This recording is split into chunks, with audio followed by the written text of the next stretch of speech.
Teman-teman, di video ini saya bakal kasih tutorial PUBG yang simple, mudah dipraktekkan, dan cocok buat pemula sampai pemain yang mau naik rank.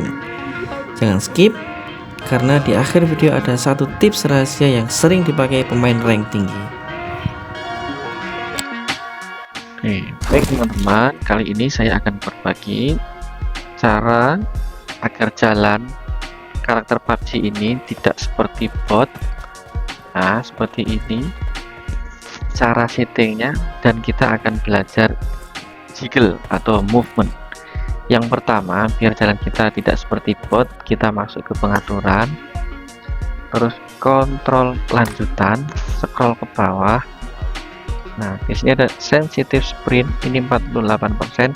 Kalian naikkan kurang lebih kisaran 90 boleh, 85 boleh, atau lebih 100. Tapi kalau 100 biasanya itu agak susah, terlalu cepat, kurang enak. Kalau saya nih lebih baik pas di sini aja, cukup di 85 lah, kurang lebih segitu.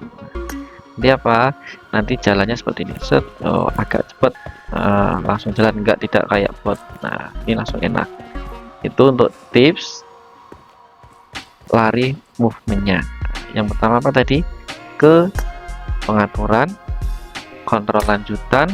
Setelah itu kalian masuk ke sensitive sprint. Nah, ini ubah di sini.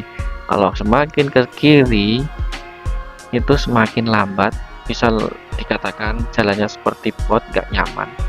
Atau kalau ke kanan akan lebih cepat, ini seperti ini. Nah, ini bedanya ini yang 90 nih. Kita coba yang di 30 seperti ini jalannya. Nah, ini kurang lincah. Kita ke pengaturan lanjutan lagi, pakai yang ini. Ini tips yang pertama. Oke, tips yang pertama. Sekarang kita belajar tentang jiggle. Tentang jiggle atau movement saat kita berhadapan dengan musuh nanti. Yang pertama kita lakukan di tiang-tiang ini, 1, 2, 3, 4 ini, kalian lakukan berlari ke kiri, ke kanan, melewati tiang-tiang ini ke kanan kiri. Nah, kalian bisa melakukan gerakan ini atau jiggle ini di tiang-tiang kurang lebih 10 menit.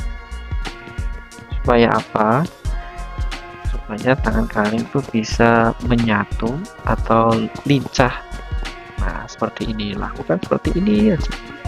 Nanti kalau yang pemula biasanya itu kadang gini, nabrak kayak gini, susah. Itu wajar karena masih tahap belajar. Semua itu butuh proses dan latihan. Nggak mungkin pro player tiba-tiba bisa, nggak mungkin. Pasti semua itu melalui belajar. Nah, ini tips untuk jiggle yang pertama. Oh ya, satu lagi, dan jangan lupa kursor merah ini usahakan selalu berada di kira-kira lah, tepat di atas kepala seperti ini. Nanti kalau semisal kok musuh di depan kita langsung tembak pas di atas kepalanya, sehingga apa, musuh bisa cepat mati karena headshot. Nah, itu caranya untuk latihannya, biar nggak semisal kalau jalannya ke bawah sini, nah jiggle-jiggle-nya gini, ini saat ada musuh telat karena sepersekian detik kalian mengangkat kursornya. Nah, itu yang membuat terhambat. Akhirnya apa, kalau kalian P1 atau katakanlah close combat, kalian bisa kalah duluan karena telat untuk menempatkan kursornya. Ini tips yang pertama untuk jiggle. Sedangkan tip yang kedua, kalian bisa melakukan melewati balok kotak sama tiang ini. Kita kombinasi dari ke kiri langsung belok ke kanan. Ini untuk cara dasarnya, pelan-pelan aja dari gini. Dulu saya juga nggak bisa, pelan-pelan sampai berhenti. Yes, dikatakanlah bisa kayak bot lah. Tapi semakin lanyah kita bisa semakin ini, makin enak. Nah, putar aja. Nah, melewati dari balok ke tiang, kita latihan ini dulu. Usahakan apa, jangan lupa kursornya tetap di atas kepala. Nah, ini enak kalau seperti ini. Nah, untuk latihan tips yang kedua, supaya lanyah dalam movement. Yang pertama, tetap kita itu harus belajar movement dulu sebelum kita melatih untuk ketepatan saat membidik. Seperti ini. Nah, seperti ini. Ini juga butuh proses atau latihan. Kalian bisa mengombinasikan ini kurang lebih itu 10 menit lah, minimal 10 menit kalian untuk melatih jiggle ini. Ini jiggle tips yang kedua. Yang pertama tadi apa?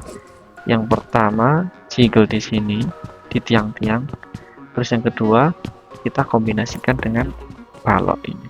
Nah, seperti ini, set kanan, set. Nah, maklum kalau dalam tahap belajar kok nabrak seperti ini. Nah, ini maklum. Nanti kalian makin lama belajar, makin lama melatih, maka tangan kalian akan terlatih, akan menemukan feel sendiri saat melakukan jiggle atau movement. Nah, Terima kasih buat kalian yang sudah menonton sampai akhir. Tulis jawaban kalian di kolom komentar, karena komentar kalian bisa jadi ide untuk video tutorial berikutnya.